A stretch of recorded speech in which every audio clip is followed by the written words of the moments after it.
Crossovers are all the rage at the moment because they offer an interesting alternative to your bog standard hatchback, but none of them are as stylish as the Ford Kuga. This theme continues here on the inside as well. You've got soft touch materials here on the dash, some sporty instrument dials, everything's logically laid out, and the controls have a nice damped feeling to them. In fact, everything feels pretty well built actually.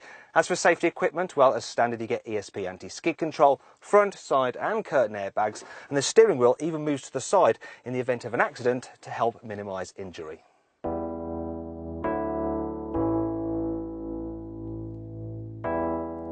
Thanks to its all-wheel drive system, the Kuga is capable of some mild off-roading. But if you don't plan to leave the highway, there's also a front-wheel drive version, which is cheaper to buy and just as good to drive on the road.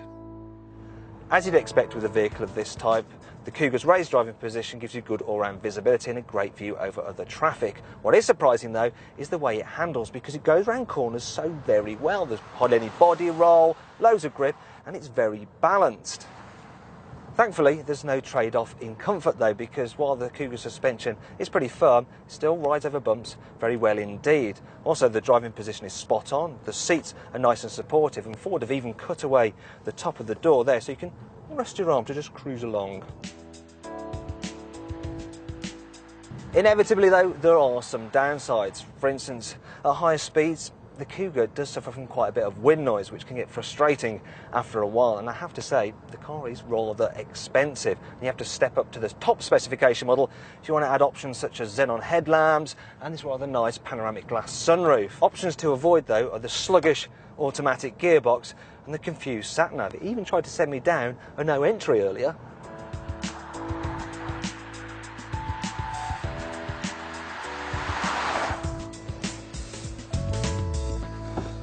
This Ford's biggest problem, however, is its limited practicality. Now, if you've seen my previous videos, you'll know how much I like a big door bin. Well, the ones on the Kuga, a little bit on the small side, and I'll demonstrate that with this moderate size bottle.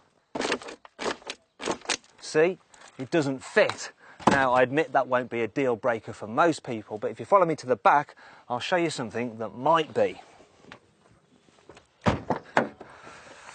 Now, headroom is fine, that's not the issue. The problem is knee room. If you look at that, it's not really much more space than you get in a Super Mini, which means that really lanky people might struggle a bit. And if you follow me to the boot, I'll show you another problem.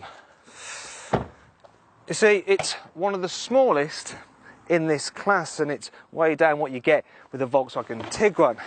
However, it does have one saving grace. This handy split tailgate. And that's the thing with the Kuga. It might not be perfect, but its good sides, such as its fine handling and stylish good looks, more than make up for its downsides.